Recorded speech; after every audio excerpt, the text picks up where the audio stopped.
Okay, so here we go. Story time. This is the first of a series of interviews that I'm going to read for you from a book called Ellis Island Interviews. And it's about it's interviews of people who came into the United States through Ellis Island. But I'm just going to read you the stories of women because, right, this is women's history. So we're going to start off with a woman from southern Italy named Rosa Vartone. Now, bear with me. I do not speak Italian, so keep that in mind. Born April 4th, 1901, immigrated in 1924 at the age of 23. So she's an adult. Passage on the Duilio. She was born in Calabria, raised in the country in Laureno outside Cosenza. She never went to school. From the time she was 12, she picked olives in the orchard, grapes in the vineyard, until she married and came to America with her husband, who died young. Forced to raise a son and a daughter on a domestic salary, she never remarried. Now 96, and this book was published in 1997. She lives in New York. So she did now, but she wasn't then, right? So here's your interview.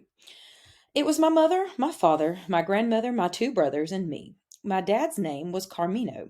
In English, they call it Carmine. He was a construction worker. My mother, she used to do nothing. She would stay home. My father was a tall, husky man.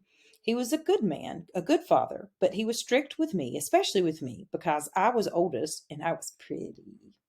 I had long hair. I used to work on the farm. I used to work in the country a lot. A lot of girls working in nearby fields. I used to pick olives, grapes. I started when I was 12 years old and I got paid. But I always gave my money to my mother.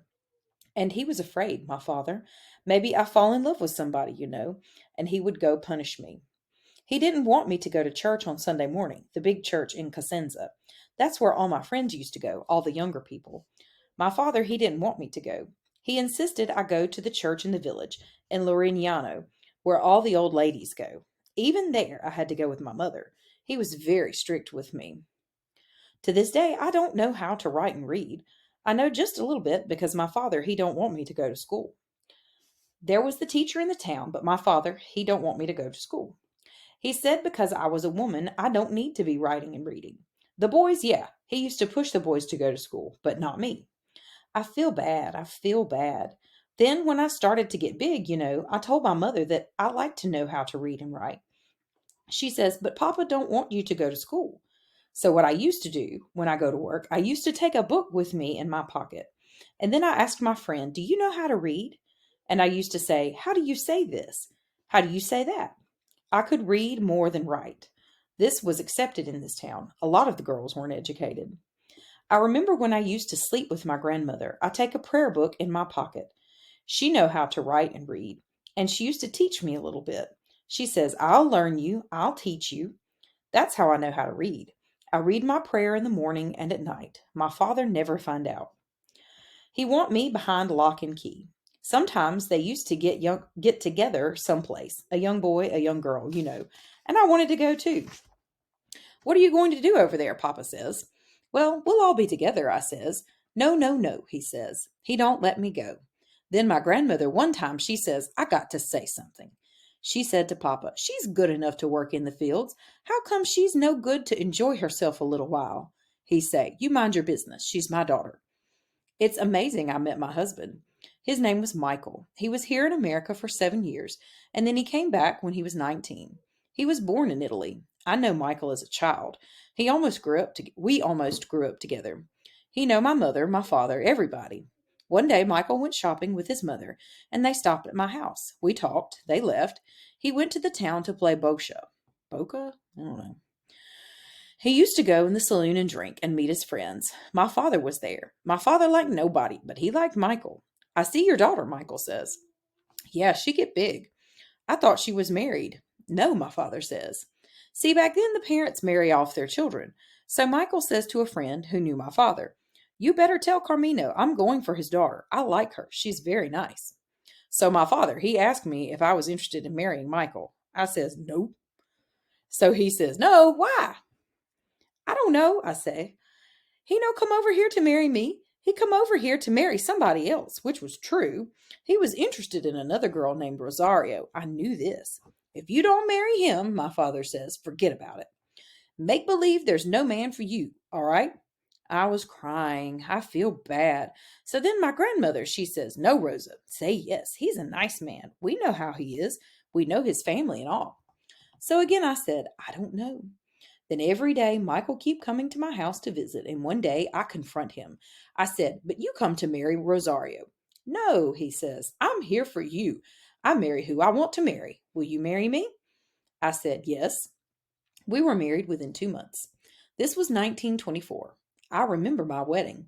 It was in my house, no hall, a big dinner, everybody happy. Michael wanted me to wear a veil and a white dress and everything, but my father, he don't want it. He says, why? You don't need it. Why? I got married in a velvet dress, a green velvet dress I had. 2 months after the wedding, we come to America. We live at my mother-in-law's house. We were one room, but our bed was all closed with a canopy. A little privacy, that's all. Can you imagine that? I just had to stop there. They live at my mother-in-law's house. We were in one room, but our bed was all closed with a canopy.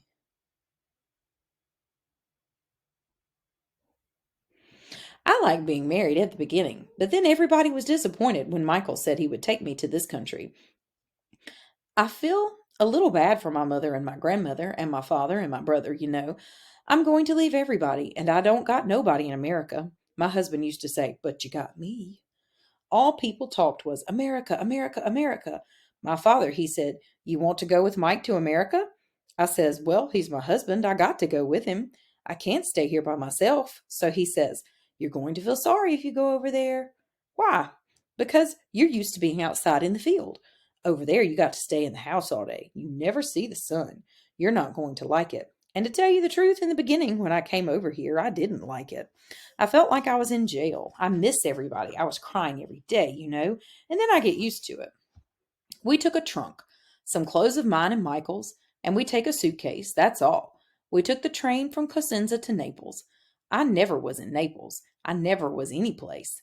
It was dirty, Naples. I didn't like it. Then we take the boat. We had a little cabin, third class, all the way down. Thank goodness they weren't on Titanic, right? 9 days on the boat. It was terrible. 9 days I was sick. 9 days I don't eat nothing.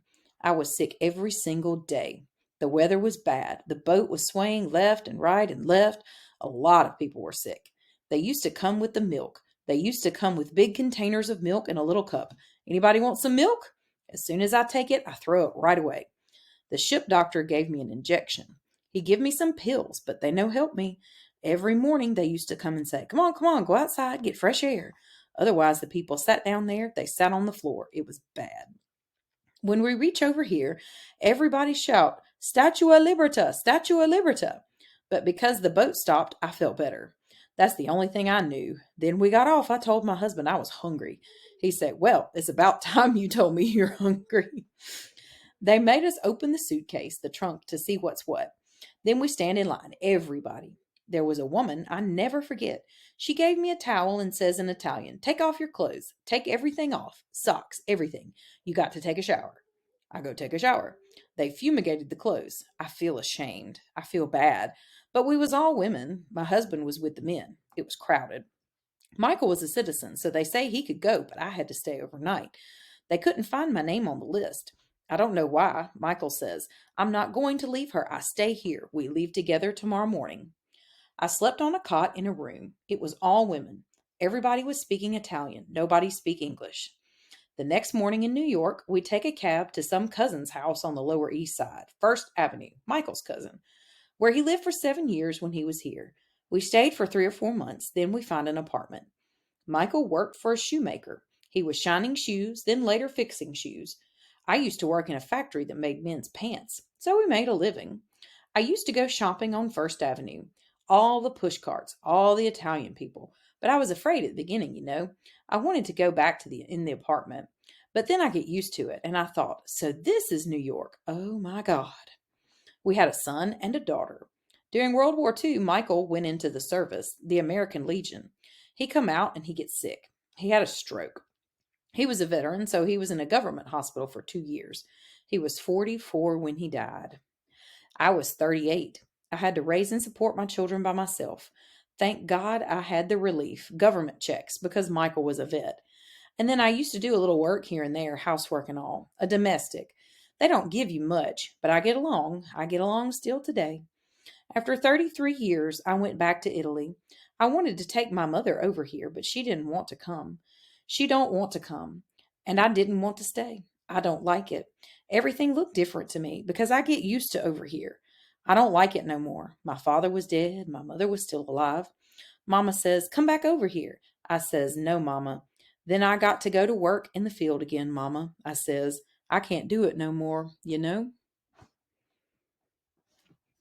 And that's the end